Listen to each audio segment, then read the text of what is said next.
নেহা, নেহা, কি ব্যাপার? তুমি এরকম ষাঁড়ের মতো চেঁচাইতেছো কেন? এই তুমি আমার মায়ের সাথে খারাপ ব্যবহার কেন করেছো? তো কি করবো? ওই বুড়ি মহিলা যখন তখন আমার হুকুম দেয়, আমি কি ওনার হুকুম শোনার জন্য এই বাড়িতে আসছি? এই মুখ সামলে কথা বলো। বুড়ি মহিলা কাকে বলছো? সে আমার মা, তোমার শাশুড়ি। তোমার মা হইছে তো কি হইছে? হ্যাঁ, আমি কি এই বাড়ির বউ নাকি চাকরানি? তুমি কি আমাকে চাকরানি বানিয়ে নিয়ে আসছো? এই বাড়ির কাজ করলে কেউ চাকরানি হয়ে যায় না। তোমার এত বড় সাহস, তুই আমার গায়ে হাত তুললি? থাকবো না, থাকবো না আমি তোর সংসারে। আজকেই চলে যাবো আমি আমার বাপের বাড়ি। যা, তোর বাপের বাড়ি যাওয়ার খুব ইচ্ছা তাই না? কিছু হলেই শুধু বলিস বাপের বাড়ি চলে যাও, বাপের বাড়ি চলে যাবো। ঠিক আছে, যা, তুই তোর বাপের বাড়ি চলে যা।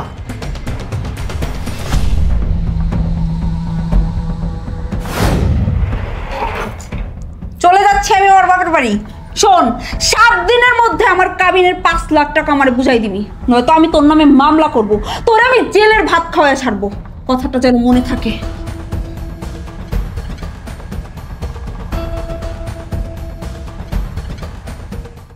কি ব্যাপার ছোট বউ, মাস তো শেষ হয়ে যেতেছে। রায়হান কি টাকা পয়সা পাঠাইবো না কিছু বলছে? মা, আমি কালকে মোবাইলে কথা বলছিলাম, তো বলছে যে টাকা দিতে নাকি একটু লেট হবে। মা, তুমি এখানে? কি ব্যাপার, তুই এই অসময়ে লাগেজ টাগেজ নিয়ে আসছিস? জামাই কই? আমি ওই শয়তানের বাচ্চা সংসার করব না, আমি একেবারে চলে আসছি। কি কি বলিস এগুলি? হ্যাঁ, আরে কি হয়েছে সেটা বলবি তো। তো আমি আর কি করবো মা, তুমিই বলো। ওই শয়তানের বাচ্চার কত বড় সাহস, ওর মায়ের কথা শুনে ও আমার গায়ে হাত তোলে, তাই আমি ওর সংসারে লাথি মেরে চলে আসছি। আহা, আরে সংসারে এরকম খুঁটিনাটি লাইগাই থাকে, সেজন্য কি সংসার ছেড়ে চলে আসতে হইব? দেখ নেহা, তুই কিন্তু কাজটা একদম ঠিক করস নাই। শ্রাবণ তোর গায়ে হাত তুলছে দেখে তুই সংসার ছেড়ে চলে আসবি নাকি? কেন ভাইয়া, আমি কি তোমাদের কাছে বেশি হয়ে গেছি নাকি? আমারে কি খাওয়াইতে পারবো না? দেখো নেহা, বড় ভাই কিন্তু তোমাকে ওইভাবে কথাটা বলে নাই।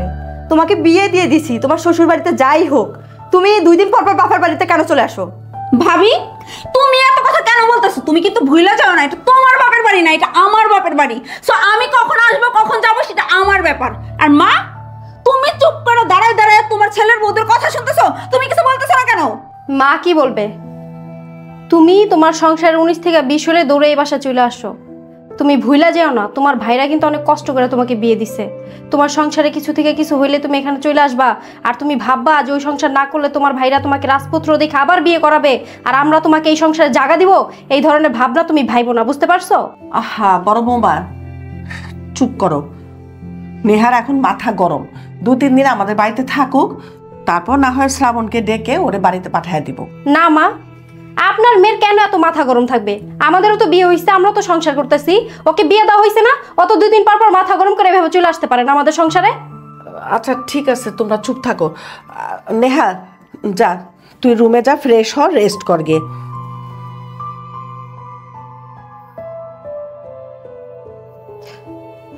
মা, আপনি কিন্তু কাজটা মোটেও ঠিক করেন নাই।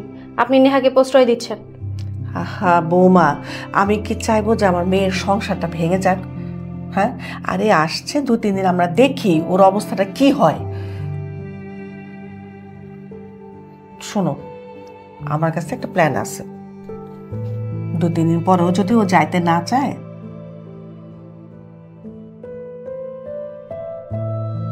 এটা আপনি ঠিক বলছেন, তাহলে ও ঠিকই বুঝতে পারবে। ঠিক আছে মা, চলো। চলো বৌমা।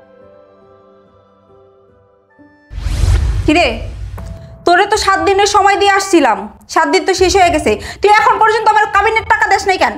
দেখো, প্রত্যেকটা সংসারে টুকটাক ঝামেলা হয়। আমি রাগের মাথায় তোমাকে না হয় একটা থাপ্পড় মেরেছি। প্লিজ তুমি আবার ফিরে আসো। এই, তোরে আমি বলছি না আমি তোর সাথে সংসার করব না, আর তোর মা যতদিন ওই বাড়িতে আছে ততদিন তোর সাথে সংসার করাটা আমার পক্ষে কোনোভাবেই পসিবল না। শোন, তোরে আমি ভালোই ভালোই বলতেছি, আজকে দিনের মধ্যে আমার কাবিনের টাকা আমার কাছে নিয়ে আসবি, নয়তো কালকে সকালে আমি তোর নামে নারী নির্যাতনের মামলা দিব। আমি ভাবছিলাম তুই শুধরায় গেছিস, কিন্তু কথায় আছে না, কুকুরের লেজ কখনো সোজা হয় না। তুইও কোনোদিন শুধরাবি না। ঠিক আছে, তোর কাবিনের 5 লাখ টাকা লাগবে তাই না? আমি তোর কাবিনের টাকা তোকে দিয়ে দেবো, তবে আমাকে সময় দিতে হবে। আমাকে সময় দে, আমি তোকে কাবিনের সম্পূর্ণ টাকা আমি তোকে পরিশোধ করে দিচ্ছি। শোন, আমি এখন বাইরে আছি, তাই আমি তোর কথার জবাব দিতে পারছি না। আচ্ছা, আমি ফোন রাখলাম। হেই, খবরদার ফোন রাখবি না শয়তানের বাচ্চা। আমি তোর আজকের দিন সময় দিতেছি, কালকে সকালে তুই যদি কাবিনের টাকা পরিশোধ না করস তাহলে আমার চাইতে খারাপ আর কেউ হইব না। এই কাবিনের টাকার জন্য আমার যা করা দরকার আমি তাই করব, আমি তোর সাথে সংসার করব না। তোকে বিয়ে করার শখ আমার মিটে গেছে। তোর কাবিনে 5 লাখ টাকা লাগবে, তাই না? ঠিক আছে, তুই আমাকে একটু সময় দে, আমি কাবিনে 5 লাখ টাকা সংগ্রহ করে আমি তোকে দিয়ে আসবো। শোন, আমি যে পর্যন্ত কাবিনে 5 লাখ টাকা সংগ্রহ করতে না পারবো সে পর্যন্ত আমি তোর সাথে কোনো যোগাযোগ করব না, তোর সাথে আমি দেখাই করব না। আমি তোর সাথে সেদিনই দেখা করব যেদিন আমি তোর কাবিনে 5 লক্ষ টাকা সংগ্রহ করতে পারবো। ঠিক আছে, আমি এখন ফোনটা রাখছি। এই তুই ফোন রাইখে দিলি শয়তানের বাচ্চা না? ঠিক আছে, আমি আর 2-1টা দিন দেখবো। তুই যদি কোনোভাবে আমার কাবিনের টাকা পরিশোধ না করতে পারোস তাহলে আমি তোর রাতের ঘুম হারাম করে দিব। আমি তোর বাড়িতে পুলিশ নিয়ে যাব। কাবিনের 5 লক্ষ টাকা, কিন্তু এতগুলো টাকা আমি এত তাড়াতাড়ি কিভাবে সংগ্রহ করব? আমার মাথায় কিছুই কাজ করছে না।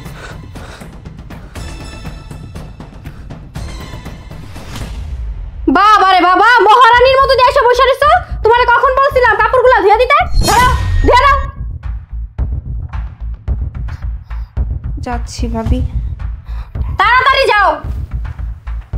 এই, তোমারে কখন বলছি আমার ঘরটা ঝাড়ু দিয়ে পরিষ্কার করতে? করো না কেন? যাচ্ছি।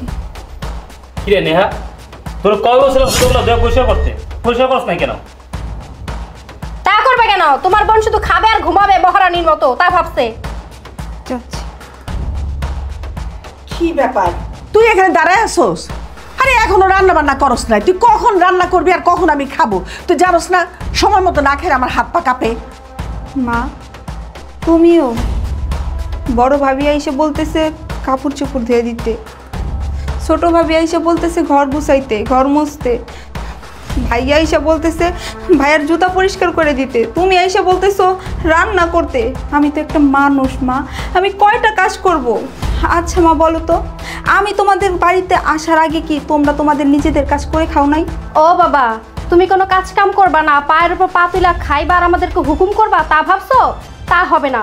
আমাদের বাসা আমাদের সংসারে থাকতে হলে সমস্ত কাজ তোমাকে করতে হবে। আমরা কেউ কোনো কাজ করবো না, আর যদি না পারো তাহলে চলে যেও। মা, তুমি কিছু বলবা না? আমি এই বাড়িতে আসার পর থেকেই 2 ভাবি ভাই আমার সাথে খারাপ ব্যবহার করতেছে, আমার দিয়ে বাসার সমস্ত কাজ করাইতেছে, আমার এই বাসার চাকরানি বানায় রাখছে। আর তুমি তাদের কথা শুনতেছো, দেখতেছো, অথচ কিচ্ছু বলছো না। তুমি চুপ করে আছো কেন মা?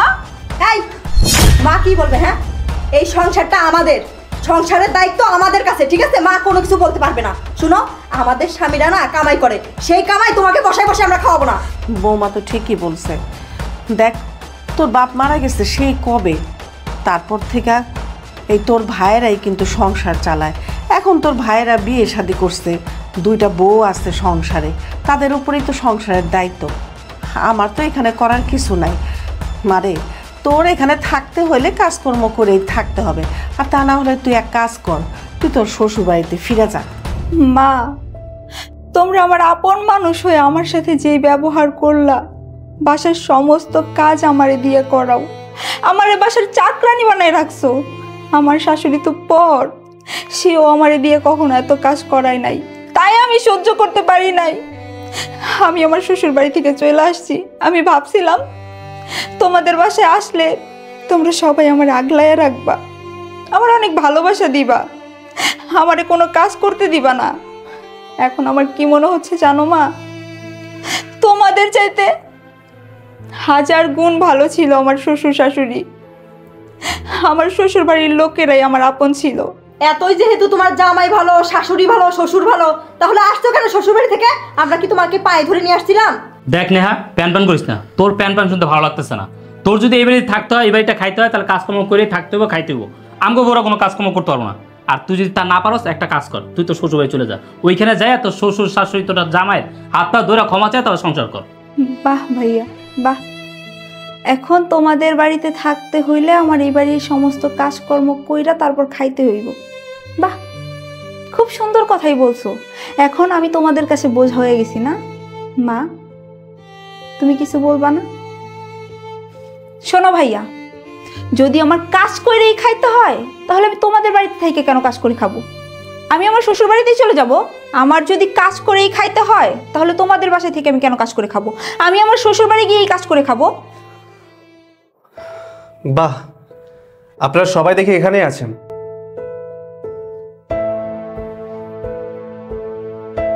এই নাও, এখানে তোমার কাবিনে 5 লক্ষ টাকা আছে।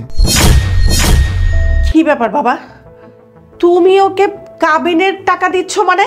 বুঝতে পারছেন না তাই না? এই কাবিনের টাকার জন্য আপনার মেয়ে আমার জীবনটা একদম জাহান্নামে পরিণত করে দিয়েছে। কি বলো তুমি? নেহা, শ্রাবণ কি বলছে? ও কি বলবে? আমি বলছি, আপনি শুনুন।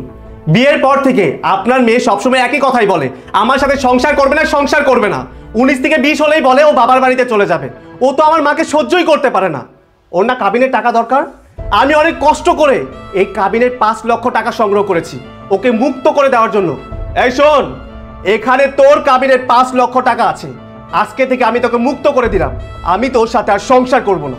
শ্রাবণ, তুমি এসব কি বলছো? আর তুমি এতগুলো টাকা কোথায় পাইলা? কিভাবে পাইলা? তোর খুব জানতে ইচ্ছা করছে তাই না? আমি এই টাকাটা কিভাবে ম্যানেজ করলাম? আমি আমার বাপ দাদার ভিটা বাড়ি বিক্রি করে এই টাকাটা ম্যানেজ করেছি। তুমি তোমার বাপ দাদার ভিটা বাড়ি বিক্রি করে দিছো এই কাবিনের 5 লাখ টাকার জন্য? হ্যাঁ, তাছাড়া আমি কি করতাম? তুই তো সবসময় আমাকে বলতিস তুই আমার কাছে ডিভোর্স চাস, ডিভোর্স চাস, ডিভোর্স চাস। তুই আমার সাথে সংসার করতে চাস না। তুই তো এই বাড়িতে আসার পর আমাকে ফোনে 2বার সেটও দিয়েছিস। তুই আমাকে বলেছিস আমি যদি সময় মতো তোর কাবিনের টাকা পরিশোধ করতে না পারি তাহলে তুই আমার নামে নারী নির্যাতনের মামলা করবি, আমার বাড়িতে পুলিশ পাঠাবি।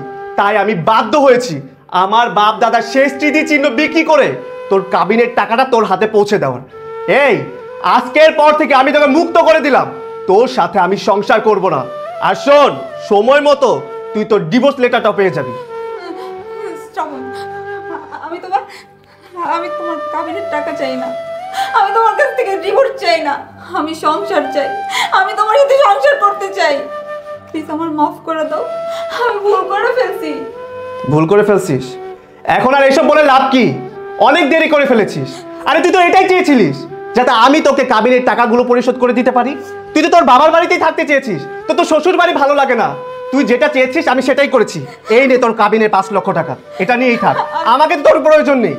আমি ভুল করছি শ্রাবণ, প্লিজ আমার মাফ করে দাও। আমি আমার ভুল বুঝতে পারছি। আমি আর এরকম ভুল করবো না শ্রাবণ।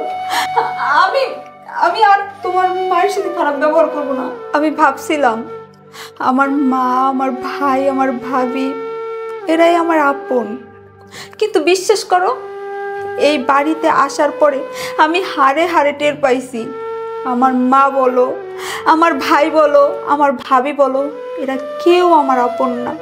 আমার যদি কেউ আপন থেকে থাকে সেটা হচ্ছে আমার স্বামী, আমার শ্বশুর বাড়ির লোকজন। শ্রাবণ, আমি ভুল করছি আর আমি আমার ভুল বুঝতেও পারছি। তুমি আমার মাফ করে দাও। হ্যাঁ বাবা, আমার মেয়ে যখন ভুল করছে আর ও নিজেই যেহেতু ওর ভুলটা বুঝতে পারছে, তুমি ওরে আরেকবার সুযোগ দাও। হ্যাঁ, মানলাম আপনার মেয়ে ভুল করেছে। আরে ভুল তো আপনারা করেছেন। ও আমার বাসা থেকে এখানে চলে আসছিল। আসার পর কি একটা বারও জানতে চেষ্টা করেছেন ও কেন এখানে চলে আসছে? একটা বার আমাকে ফোন দিয়েছেন? ফোন দেননি। আপনারা সবাই মিলে ওকে প্রশ্রয় দিয়েছেন। হ্যাঁ ভাই শ্রাবণ, আমরা তোমার ফোন দেইনি। আমরা জানতে চাই না যে কি হয়েছে। আসলে আমরা ভেবেছিলাম যদি এখন ফোন দেই হিতে বিপরীত হয়ে যাবে, তোমার মাথা গরম। ভাবছিলাম কয়েকদিন গেলে তুমি নিজে এসে আমার বোনকে নিয়ে যাবা। হ্যাঁ, আর আমরা জানতাম না যে আমার ননদ তোমার বাসায় এত ঝাঁঝামেলা করে আসছে। আর এখানে আসার পরও তোমাকে কল দিয়ে কাবিনে টাকার জন্য অনেক হুমকি থামকি দিছে। বিশ্বাস করো ভাই, আমরা এসবের কিছুই জানতাম না, আমরা কেউই জানতাম না। আর ওকে আমরা প্রশ্রয়ও দিইনি। আমরা যদি ওকে প্রশ্রয় দিতাম তাহলে ওর ভুলটা ও আজকে বুঝতে পারতো না। হ্যাঁ শ্রাবণ, সবাই সত্যি কথাই বলতেছে। আমরা কেউ ওকে প্রশ্রয় দেই নাই। ওই যে কাপড়গুলো দেখতে পাচ্ছ, এই কাপড়গুলো বড় ভাবে ওকে দিছে ধোয়ার জন্য। আর এই যে জুতা, এই জুতাটা বড় ভাই দিছে ওকে পরিষ্কার করার জন্য। আমরা ও যেদিন থেকে আমাদের বাসায় আসছে সেই দিন থেকে ওর কাজের উপরে রাখছি। আমাদের বাসার সমস্ত কাজ ওকে দিয়ে করাইছি। আমরা কেউ ওকে প্রশ্রয় দেই নাই ভাই। হ্যাঁ বাবা, আমার বৌমারা আর ছেলে যা বললো কথাগুলি একদম সত্যি। নেহা আমাদের বাড়িতে আসার পর থেকে আমরা ওকে একদমই প্রশ্রয় দেই নাই। হ্যাঁ, সারাক্ষণ শুধু কাজের মধ্যে রাখছি, যাতে করে ও বুঝতে পারে যে ওর শ্বশুর বাড়িতে ওর জায়গাটা কোথায়। আর ও কিন্তু ওর ভুলটা বুঝতে পারছে বলেই কিন্তু তোমার কাছে রিকোয়েস্ট করতেছে তোমার সাথে তোমাদের বাড়িতে যাওয়ার জন্য। হ্যাঁ শ্রাবণ, আমি আমার ভুলটা বুঝতে পারছি। তোমাদের বাড়ি থেকে চলে আসার পরে আমার আপন জনেরা আমারে খুব ভালো করে বুঝাই দিছে, একটা মেয়ের বিয়ের পরে স্বামীর বাড়ি হচ্ছে আপন, বাবা মার বাড়ির পর হয়ে যায়। তুমি আমার মাফ করে দাও, আমি এরকম ভুল আর কখনোই করব না। ঠিক আছে, আমি তোমাকে একটা সুযোগ দিচ্ছি, তবে মাপের কথা বলে না। আমি তোমাকে মাপ করব না যতক্ষণ পর্যন্ত আমার মা তোমাকে মাপ না করবে। ঠিক আছে, চলো আমার সাথে, তুমি আমার মায়ের কাছে মাপ চাইবে। শোন নেহা, তোর একটা কথা বলে দিচ্ছি, নেক্সট টাইম তুই শ্বশুর বাড়ি থেকে ঝগড়াঝাটি অশান্তি করে এই বাড়িতে যাবি না, তাহলে এই বাড়ির দরজা তোর জন্য চিরতর বন্ধ থাকবে। যখন আসবি স্বামী শ্বশুর শাশুড়ি সবাইকে নিয়ে হাসি মুখে আসবি, বেড়ায় যাবি, বুঝতে পারছস? আমি আর কখনো তোমাদের বাড়ি আসবো না, চলো।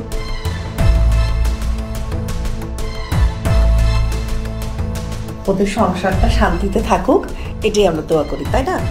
আরে আসবে না মানে ও ঠিকই নিয়ে আসবে, ও নিজেই ওর শ্বশুর শাশুড়িকে নিয়ে আসবে, কি বলিস? হ্যাঁ মা।